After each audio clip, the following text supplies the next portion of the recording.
আসসালামু আলাইকুম। আশা করি আল্লাহর রহমতে সবাই ভালো আছেন। আজকে আপনাদের সাথে শেয়ার করব একেবারে নরম তুলতুলে ভীষণ মজার অল্প কিছু উপকরণ দিয়ে তেলের কেক পিঠা রেসিপি। আর একদিন বানিয়ে পুরো এক সপ্তাহ পর্যন্ত রেখে আপনারা এই কেক পিঠা খেতে পারবেন। তো ভিডিওটি না টেনে পুরোটা দেখবেন। এখানে আমি একটা সার্ভিং বলে নিয়ে নিয়েছি 2 কাপ হচ্ছে আটা। আটার পরিবর্তে এখানে আপনারা ময়দাও নিতে পারেন। আমি দিয়ে দিয়েছি 2 টেবিল চামচ চিনি, আর হচ্ছে দিয়েছি 2 চা চামচ গুঁড়ো দুধ। গুঁড়ো দুধটা আরও বাড়িয়ে দিতে পারেন, আপনারা বাড়িয়ে দিলে আরও বেশি ভালো লাগবে। দিয়েছি স্বাদ মতো লবণ, দিয়ে দিয়েছি 1 চা চামচ ইস্ট। তা আমি শুকনো উপকরণগুলো ভালো করে একসাথে মাখিয়ে নিব। আপনাদের হাতের কাছে যদি ইস্ট না থাকে তাহলে আপনারা এইখানে 1/2 চা চামচ বেকিং পাউডার কিংবা 1 চিমটি বেকিং সোডাও দিতে পারেন। আমি অল্প অল্প করে পানি দিব আর হচ্ছে ডো তৈরি করে নিব। তবে এখানে আমি একেবারে কুসুম গরম পানি দিচ্ছি, বেশি গরম না। আপনারা চাইলে নর্মাল পানি দিয়েও তৈরি করে নিতে পারেন ডো। তা আমরা একসাথে বেশি পানি দিব না, অল্প অল্প করে পানি দিব আর কাই তৈরি করে নিব। এই কাইটা হচ্ছে একেবারে নরমও হবে না, আবার বেশি শক্তও করা যাবে না।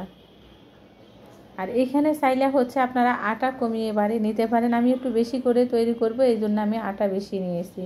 তো দিয়ে দিয়েছি 1টি ডিম। ডিম দিলে খেতে ভীষণ ভালো লাগে। তা আমার কাই তৈরি করা হয়ে গেছে। এখন হচ্ছে আমি একটু তেল দিয়ে উপর থেকে তারপরে কাইগুলা রেখে দিব 10 মিনিটের জন্য ডেকে।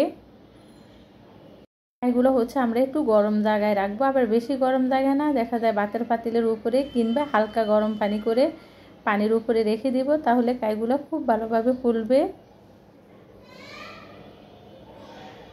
তো আমি ফিরে আসবো 10 মিনিট পরে। 10 মিনিট পরে দেখেন কাইগুলো কতখানি ফুলেছে। হচ্ছে আবারও একটু মলে নিচ্ছি ভালো করে। এই কেক পিঠাগুলো হচ্ছে একদিন বানিয়ে বেশি করে আপনারা এক সপ্তাহ পর্যন্ত রেখে খেতে পারবেন ডাইনিং টেবিলে রেখে। আর এই পিঠাগুলো চায়ের সাথে সকালে বিকেলে কিংবা বাচ্চাদের টিফিনে খুব সহজে বানিয়ে দিতে পারেন। আর আমি চিনিটা কমিয়ে দিয়েছি, আপনারা চাইলে আরও বাড়িয়ে দিতে পারেন আপনাদের ইচ্ছা মতো। এই কাইগুলো আমরা যত মলবো এই কেক পিঠাগুলো ততটাই সফট হবে। আমি একটু তিল দিয়ে দিচ্ছি। তিল একেবারে অপশনাল, আপনাদের হাতের কাছে থাকলে দিবেন আর না হলে না। তা আমি ভালো করে মলে নিয়েছি। এখন হাতের মধ্যে একটু তেল লাগিয়ে তারপরে গোল গোল করে বলের মতো করে নিব। তা আপনারা চাইলে আরও ছোটো করে নিতে পারেন কিংবা আরও বড়, কারণ এগুলো তেলে দেওয়ার পরে অনেকখানি ফুলে যাবে। আর এইভাবে বলের মতো করে আপনারা চাইলে 10 মিনিটের জন্য রেখে রাখতে পারেন একটি সুতির কাপড় ভিজিয়ে। তা আমি আর রেখে রাখবো না, আমি সাথে সাথে হচ্ছে এগুলো তেলে ভেজে নিব। তার আগে আমি হচ্ছে অনেকগুলো ভেজে আমার বাচ্চাদেরকে দিয়েছি। তো এই কেক পিঠাগুলো বাজার সময় অবশ্যই চুলা মিডিয়াম আঁচে রাখতে হবে, কারণ এগুলো হচ্ছে অনেকখানি যেহেতু মোটা, চুলা হাই হিটে দিলে উপর থেকে পুড়ে যাবে, ভিতরে কাঁচা থেকে যাবে। দেখেন কতখানি ফুলেছে। আমি চুলা লো হিটে দিয়ে কেক পিঠাগুলো ভাজতেছি, আপনারাও লো হিটে দিয়ে ভাজার চেষ্টা করবেন। আর এগুলো খেতে ভীষণ মজার হয়, বাচ্চাদের টিফিনে বানিয়ে দিলেও বাচ্চারা খুব মজা করে খাবে। তা আমার হচ্ছে কেক পিঠাগুলো ভাজা হয়ে গেছে, এখন আমি উঠিয়ে নিব।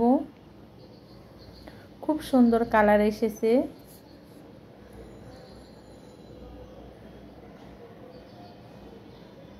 তা আমি হচ্ছে এই পিঠ ওই পিঠ করে বেজে উঠিয়ে নিচ্ছি।